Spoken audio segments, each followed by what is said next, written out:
តោះស្ដីគ្នាយើងទាំងអស់គ្នាថ្ងៃនេះខ្ញុំមាន poster មួយដើម្បីយកមកធ្វើបង្ហាញទាំងអស់គ្នាថា poster ងាយៗបែបនេះតើគេធ្វើមិនអញ្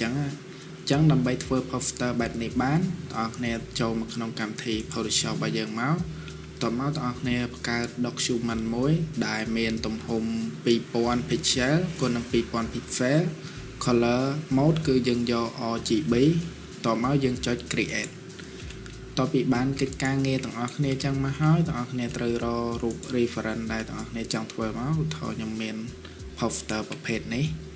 មួយជាប្រភេទ promote dot folder អូខេចាំតពីបានប៉ុណ្ណឹងហើយទាំងអស់គ្នារឿងដែលគូធ្វើដំបូងគឺទាំងអស់គ្នាត្រូវបង្កើត guideline ឲ្យទាំងកិច្ចការទាំងអស់គ្នា through merge អញ្ចឹងដើម្បីបង្កើត guideline បានទាំងអស់គ្នាចូលមកកាន់ view យកពាក្យ guide យក new guide layout តមកគឺមាន column ហើយនិង row អញ្ចឹងទាំងអស់គ្នាដាក់ column 3 ឬក៏ row 3ដែរមកតមកទាំងអស់គ្នាចុច OK តពីបានប៉ុណ្ណឹងហើយអ្វីដែលទាំងអស់គ្នាគូធ្វើនោះគឺធ្វើទៅលើ background មុនអញ្ចឹងខ្ញុំចូលមកកាន់ adjustment ខ្ញុំយកពាក្យ solid color តមកយើងច្រឡងពណ៌ដូចគេមកឆក់ពណ៌ប៉ោចមកតពីយើងបានពណ៌ប៉ុណ្ណឹងហើយយើងចុច OK តពីបានប៉ុណ្ណឹងហើយអ្វីដែលទាំងអស់គ្នាគួរធ្វើគឺមានរូប product ឧទាហរណ៍ថាខ្ញុំមានរូប product របស់ខ្ញុំមួយ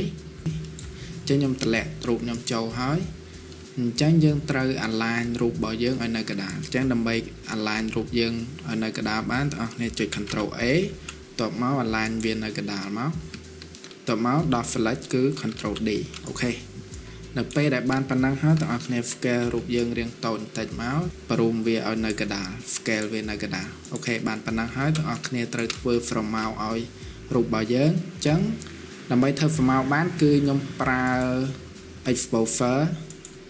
អូខេខ្ញុំប្រើ exposure តបមកខ្ញុំតម្លាក់វារាងខ្មៅបន្តិចមកហើយខ្ញុំទាញឲ្យវារាងដិតបន្តិចតពីបានប៉ុណ្ណឹងហើយយើងឈរនៅលើ exposure នេះដែរយើងចុច Ctrl I ដើម្បី invert mask វាតបមកទាំងអស់គ្នាចូលមកកាន់ pen tool ហើយទាំងអស់គ្នាយក path ហើយទាំងអស់គ្នាគូសfrom out របស់យើងអូខេនៅពេលដែលបានប៉ុណ្ណឹងហើយទាំងអស់គ្នាចុច Ctrl Enter វានឹងបង្កើត selection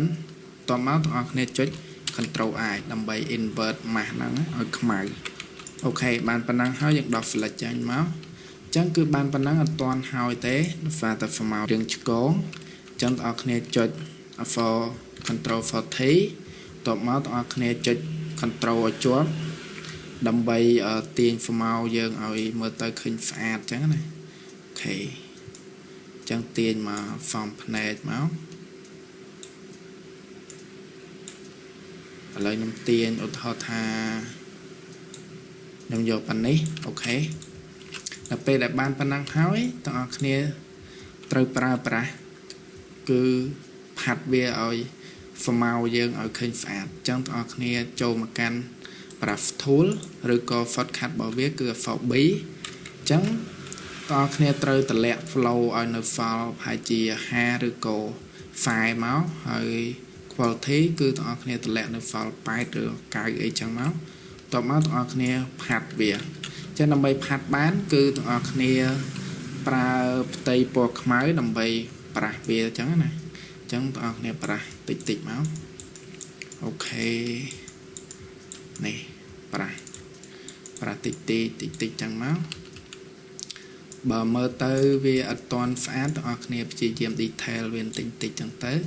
នេះគ្រាន់តែអ្វីដែលជាខ្ញុំបង្ហាញទេសំខាន់លើទាំងអស់គ្នាយកទៅអនុវត្តទៅអូខេ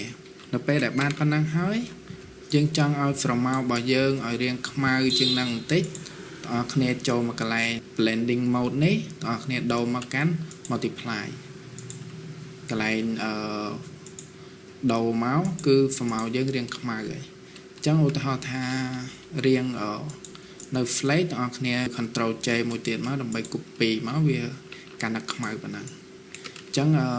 យើងអាចដាក់ for យើងបានឧទាហរណ៍របស់គេនេះគឺ dot សម្រាប់ធ្វើ soda អញ្ចឹងយើង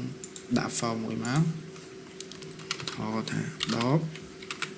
ធ្វើ soda អូខេ បានប៉ុណ្ណឹងហើយទាំងអស់គ្នាដាក់ align វានៅកណ្ដាលមក Ctrl A align នៅកណ្ដាលចឹងទាំងអស់គ្នាទៅរកប៉ុនមួយឲ្យឃើញស្អាតតិចមកដើម្បីឲ្យ poster យើងមើលទៅគឺ pop ជាងមុនចឹងណាគាត់ថាខ្ញុំប្រើនាដដីចុះប៉ុននាដដីហើយខ្ញុំដាក់វាបូនតិចទៅឲ្យរាងខ្មៅហើយខ្ញុំ scale វារាងតូចបន្តិចអូខេ align វានៅកណ្ដាលចឹងបោះគេដូចរៀងប្រផែនបន្តិចចឹងបងប្អូនអាចដូរពណ៌បានអត់អីទេចឹងដូរពណ៌មករៀងប្រផែនបន្តិចមក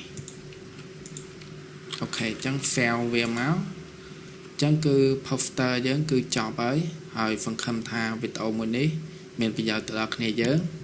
ហើយកុំភ្លេចជួយចុច subscribe ខ្ញុំអ្នកមួយផងយើងនឹងជួបគ្នានៅវីដេអូក្រោយទៀតបាយបាយ